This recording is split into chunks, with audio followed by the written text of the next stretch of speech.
Contratación pública, episodio 188.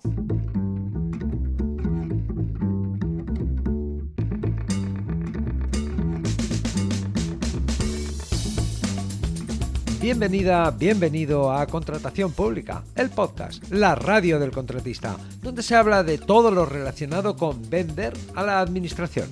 Te habla Luis Gracia, consultor sin corbata, que asesora y forma a empresas para vender a la administración. 24 de noviembre de 2023, episodio número 188. Episodio en el que tenía previsto hablar sobre una cosa y lo voy a hacer sobre otra. Te hablaré sobre interpretar la ley de contratos del sector público y el caso que hay que hacer a la doctrina. Pero antes, ¿qué vas a hacer el año que viene? ¿Te interesa empezar a vender a la administración y seguir haciéndolo después? ¿O si ya contratas? ¿Te interesa conseguir más y mejores contratos aprovechando lo que ya sabéis y sin hacer grandes cambios en vuestra operativa diaria? Bueno, pues este es el momento de decidir. La ventana para empezar 2024 vendiendo a la administración se cierra en 10 días. Hazme caso, no vendas mañana lo que puedas vender hoy. Que contrato que pasa no vuelve. Venga, y ahora sí, vamos al tema del episodio.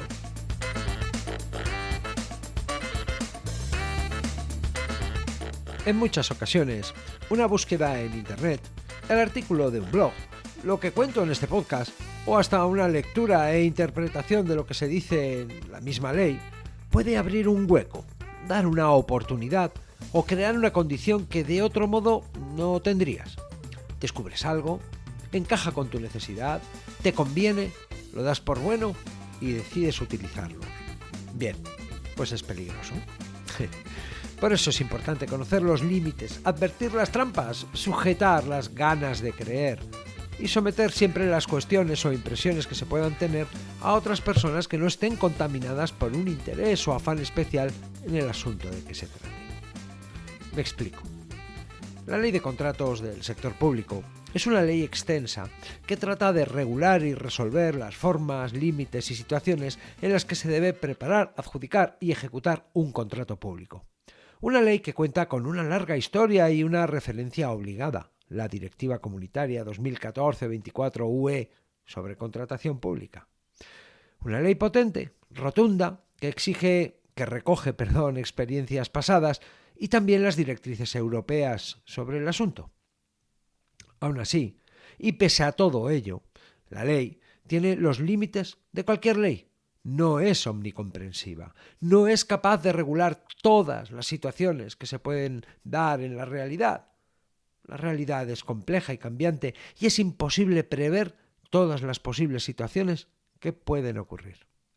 Del mismo modo, es inevitable que existan situaciones que no estén reguladas expresa o perfectamente por la ley, o que ante según qué situaciones la ley responda con una regulación incompleta o inexacta al caso concreto.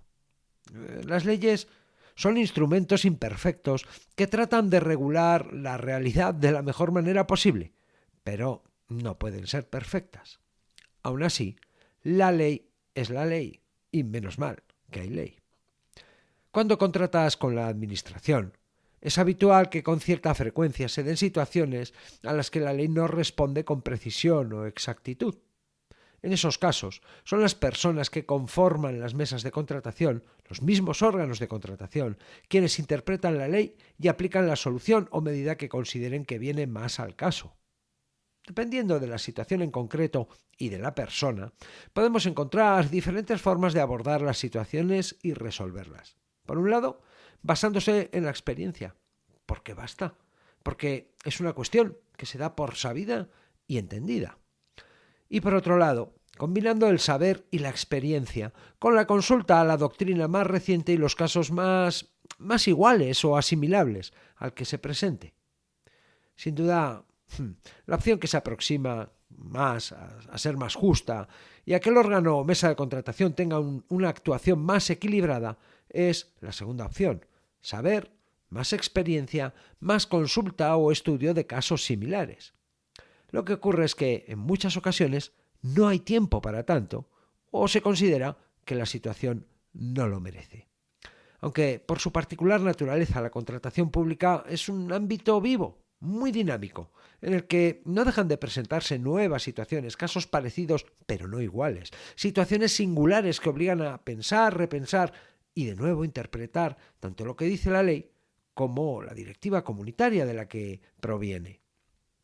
La cuestión es que ser contratista es no dar nunca nada por perdido, tratar de entender y hasta de retorcer, resultando que es tan legítimo como habitual que ante un acto o decisión de un órgano o mesa de contratación, los contratistas busquemos información, queramos comprender, queramos luchar y defender nuestro interés.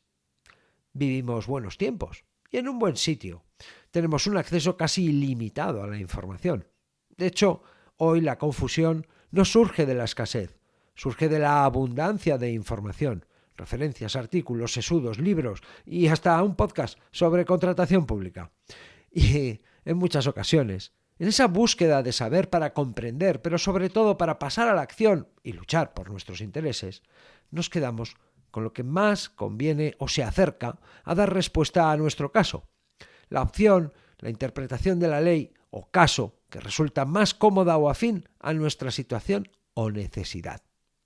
A esto se le conoce como sesgo de confirmación. Un sesgo cognitivo que nos lleva a buscar información que confirme nuestras creencias existentes y a ignorar o descartar información que las contradiga. Un sesgo que puede llevarnos a aceptar opiniones que son cómodas o adecuadas para nuestra necesidad en ese momento, aunque no sean correctas. Dicho de otra forma, cuando tengo un martillo, solo veo clavos. La cuestión es que estamos bien informados y hasta formados. Aunque la contratación pública es dinámica y por eso la base de conocimiento, la doctrina, evoluciona, se adapta a las nuevas y cada vez más complejas circunstancias que se presentan. Eso y que cada caso es cada caso. De ahí la importancia de indagar, reflexionar y concluir desde la razón, sin pasión, sin afectación, manteniendo siempre un alto grado de escepticismo y prudencia. Bueno, a estas alturas te preguntarás, ¿a qué viene esto, Luis? Bien, te cuento. En abril de este año 2023, el titular era este. Para acreditar la solvencia técnica en una UTE, Unión Temporal de Empresas, ya no es necesario que se justifique que cada uno de sus integrantes dispone de un mínimo de solvencia. O lo que es lo mismo, que dos empresas, una sin solvencia y otra con toda la solvencia, al unirse en una UTE y por efecto de la acumulación de las solvencias, tiene como consecuencia que la UTE pueda acreditar la solvencia técnica aunque una de las empresas no tenga ni rastro de solvencia técnica para el contrato en cuestión. Nada. Cero. Cuando, hasta este momento, lo normal, lo que se da por entendido y lo que debes seguir tomando como referencia a efectos prácticos es que para sumar solvencias en una UTE o para integrar la solvencia por medio de un tercero, sin necesidad de que haya UTE, las empresas tienen que disponer de un mínimo de solvencia sobre la que acumular, sumar la solvencia de la otra. Por ejemplo, si para un contrato se requiere acreditar haber ejecutado trabajos de igual o similar naturaleza a los del objeto del contrato por un importe de 50.000 euros, si vas a formar una UTE con otra empresa o pretendes que otra empresa te preste e integre su solvencia con la tuya, es necesario que tú tengas la posibilidad de acreditar haber realizado trabajos de ese tipo por al menos, pues yo qué sé, 1.000, 2.000, 5.000 euros. ¿Se entiende, verdad? Algo, lo que sea, para sumar. No se puede sumar con cero. 5 más 0, 0. 5 más 1, 6. Bien. El caso es que lo prudente es seguir tomando como referencia práctica el hecho de contar con un mínimo de solvencia técnica, porque de nada te servirá tener la razón y conocer la última doctrina sobre el asunto si la mesa de contratación tiene una opinión distinta o no está tan puesta en el asunto como tú.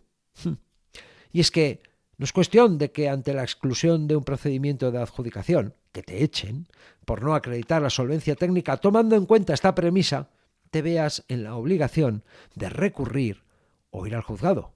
Cosas que no salen gratis ni en según qué casos tienen la garantía de revertir un acuerdo de exclusión cuando lo necesitas. Volviendo al asunto del titular. Resulta que en abril de 2023, no hace nada, hubo una sentencia de la Audiencia Nacional que anulaba una resolución del Tribunal Administrativo Central de Recursos Contractuales de enero de 2021, en la que se confirmó la anulación de una adjudicación por entender que todos los miembros de la UTE adjudicataria tenían que acreditar un mínimo de solvencia técnica. Es decir, que en 2021 habían excluido a una UTE porque alguno de sus miembros no tenía nada de solvencia técnica, que la UTE recurrió y que finalmente la Audiencia Nacional, más de 2 años después, les dio la razón. ¿Qué pasó? ¿Cambió la Audiencia Nacional el paradigma sobre el asunto? Pues no lo cambió, porque no puede y porque ya el Tribunal Supremo en una sentencia del mismo año 2021 se pronunció en este sentido. Mira tú por dónde. Y aquí estamos, sobre qué se pronuncia el Tribunal Supremo, y la verdad es que merece la pena conocer un poco el detalle. Bien, el tribunal trata un caso en el que una UTE, que había ganado una licitación, es finalmente excluida por el recurso de otra empresa. La otra empresa argumentó que una de las integrantes de la UTE no tenía la más mínima experiencia en los trabajos objeto del contrato y que esa total carencia de experiencia no podía suplirse con la del otro integrante de la UTE. Así venía siendo. Pero escucha, que antes de llegar al Tribunal Supremo, cuidado, el órgano de contratación consideró en todo momento y hasta el final que la UTE debía ser adjudicataria del contrato y que la cuestión de la solvencia no lo impedía. La otra empresa planteó un recurso especial en materia de contratación, que fue desestimado, y por tanto fue favorable a la UTE y la tesis del órgano de contratación, que siguió siendo adjudicataria.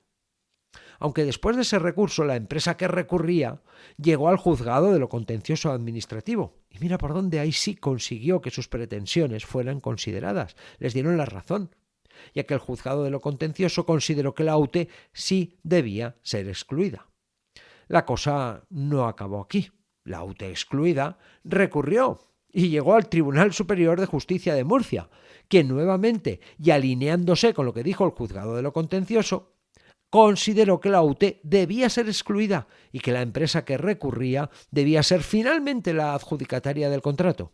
Bien, pues en una última vuelta de tuerca y como final de camino, el asunto llegó al Tribunal Supremo, que finalmente dio la razón a la empresa inicialmente adjudicataria y al órgano de contratación. Tela marinera. Al final fue como querían, ¿no? Pero este proceloso camino, esta suerte de gincana judicial que tanto trabajo dio a abogados y procuradores, se recorrió en nada menos que 10 años. 10 años, sí. ¿De qué sirve tener la razón 10 años después? El razonamiento resumido del Tribunal Supremo es que si en un procedimiento de adjudicación hay una unión temporal de empresas, basta con que uno de los integrantes de esta cumpla los requisitos de solvencia técnica exigida, acumulándose entre sus miembros. Que sobre el asunto, ojo con esto, que sobre el asunto particular que se está juzgando, no se advierte ninguna razón o circunstancia que justifique que el requisito de experiencia que se establece en el pliego de cláusulas administrativas de la licitación deba considerarse referido de forma individualizada a cada una de las empresas que integran la unión temporal y que tales empresas no puedan sumar sus capacidades. Atención, porque está haciendo referencia al caso concreto.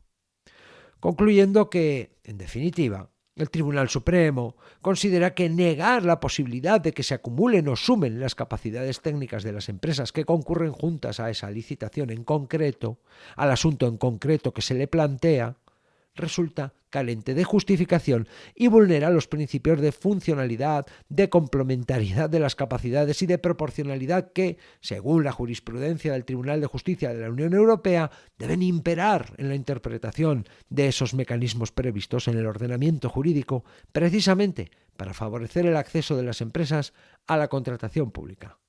10 años después, y nos dejan este titular. Todo muy bien. ¿Sabes cuál es mi conclusión? Que depende. Siempre depende. Y que por eso, lo más seguro, en caso de querer formar una UTE o integrar la solvencia, es siempre tener algo que sumar, aunque sea poco, aunque sea lo mínimo, pero siempre, siempre tener algo que sumar. Porque de entrada, lo más práctico no es demostrar que tienes la razón. No es aludir a sentencias del Tribunal Supremo de no sé quién y del otro, a informes, a... No, lo más práctico es ponérselo fácil a la administración, trabajar desde el posibilismo, actuar con prudencia, asegurar. Por muchas resoluciones de tribunales administrativos de recursos contractuales, sentencias de tribunales superiores de justicia o de la Audiencia Nacional y hasta del mismísimo Tribunal Supremo, palabras mayores, por cierto. De nada te sirve tener la razón si la mesa de contratación no te la da cuando la necesitas. Y no te vayas a pensar que se trata de una cuestión de inseguridad jurídica, de arbitrariedad por parte de los órganos de contratación o de falta de actualización o desconocimiento de los funcionarios. En absoluto. Lo que debemos considerar es que cada caso es cada caso y que la forma más prudente de abordar este tipo de asuntos es siempre la más garantista, desfavorable o conservadora. Por eso, harás bien preguntando al órgano de contratación, buscando asesoramiento o directamente planteando la opción más segura, no buscando el hueco, que igual te caes. ¿Y qué pasa cuando se trata de integrar la solvencia con medios externos? Una situación distinta a la de sumar o acumular las solvencias en una UTE. Bueno, pues en este caso, la Ley de Contratos del Sector Público, en su artículo 75, permite integrar la solvencia, tanto económica como técnica, cuidado, con medios externos. Aunque en la ley no se deja clara la cuestión sobre si la empresa que recibe o integra la solvencia de otra debe contar con un mínimo de solvencia.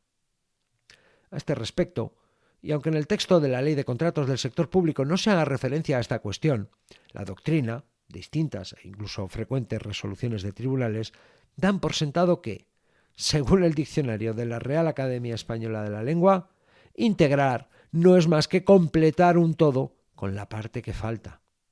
La solvencia puede ser integrada o completada con los medios de un tercero, pero no sustituida. Es decir, que otro no puede llegar a aportar el 100% de la solvencia, que algo has de tener. Por citar algunas, hasta 3 resoluciones recientes de 3 tribunales administrativos de recursos contractuales distintos coinciden en esta interpretación. En diciembre de 2021, el Tribunal Administrativo de Recursos Contractuales de la Junta de Andalucía, resolución 528-2021. En abril de 2023, el Tribunal Administrativo de Contratación Pública de la Comunidad de Madrid y en octubre de 2023, el Tribunal Administrativo Central de Recursos Contractuales. Aunque, de nuevo, en la búsqueda de resoluciones que apuntalen un planteamiento en concreto, como este de la integración de la solvencia, siempre encontraremos algo que se acomode a los intereses particulares que tengamos en un momento dado, aunque sea con calzador. Demuestra un botón.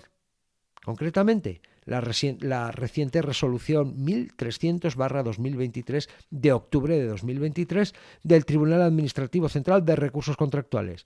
Y agárrate con el titular, ¿vale? Porque en la web donde puedes descargar las resoluciones te dicen: se sienta claramente la postura del tribunal favorable a permitir que los licitadores acrediten su solvencia acudiendo íntegramente a medios externos.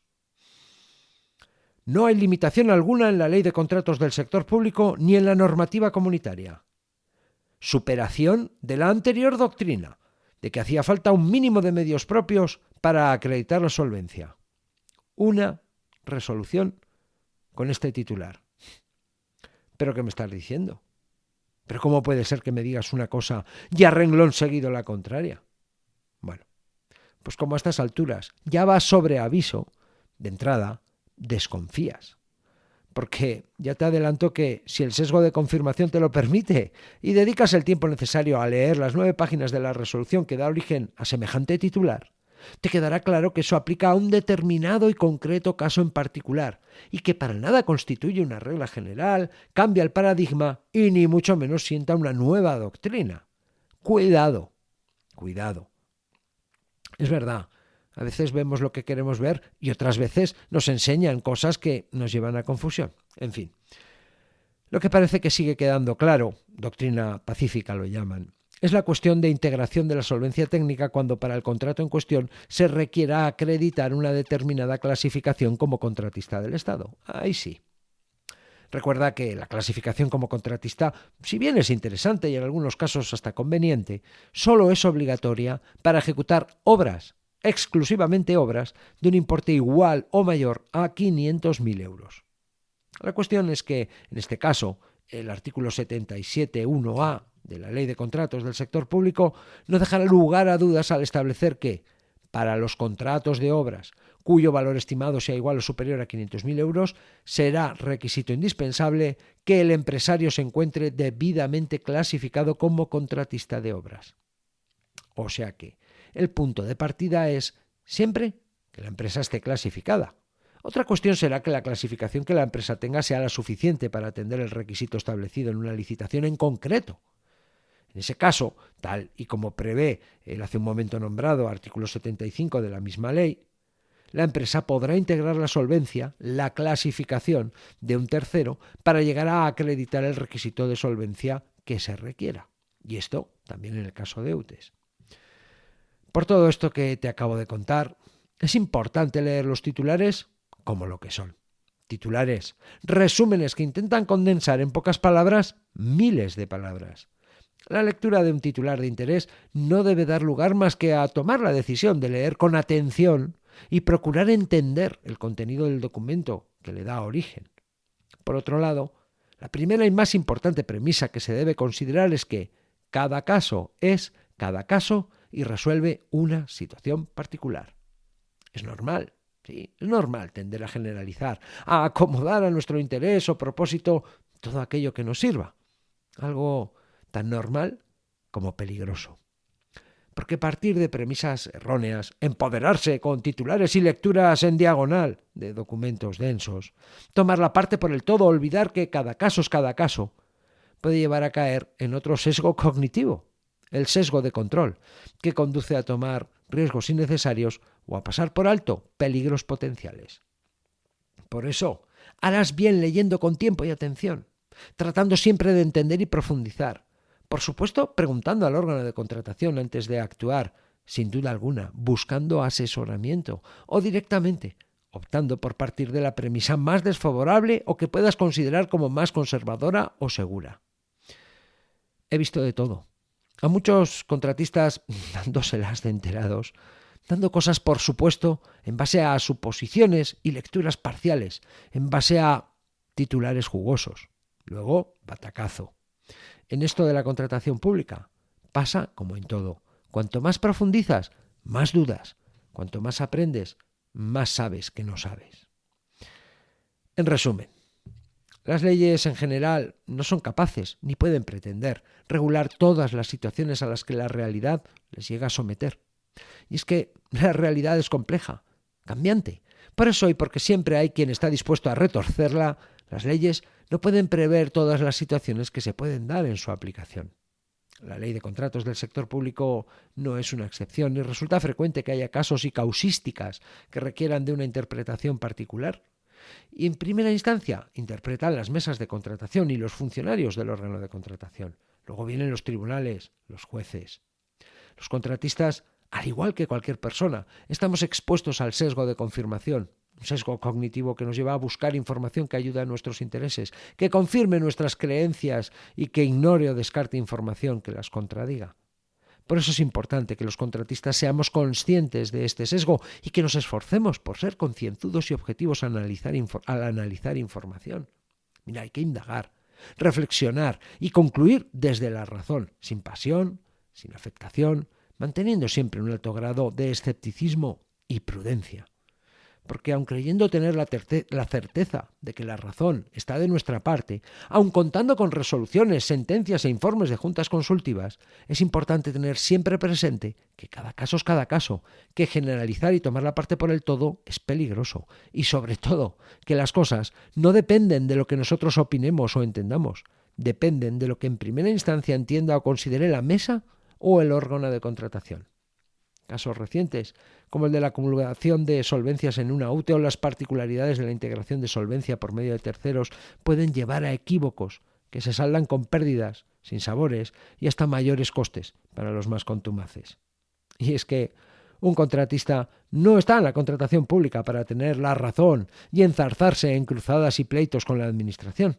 Está para facturar.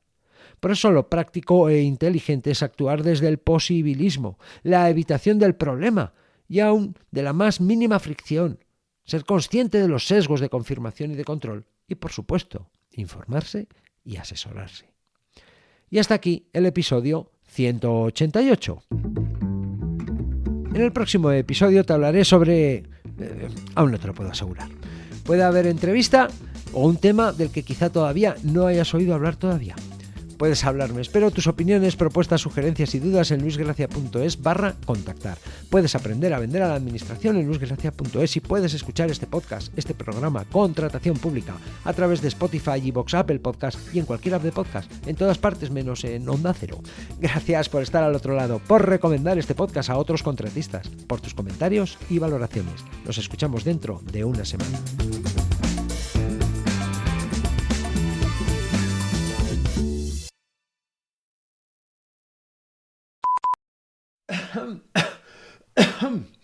Esta voz no mejora, ¿eh? A ver para la semana que viene.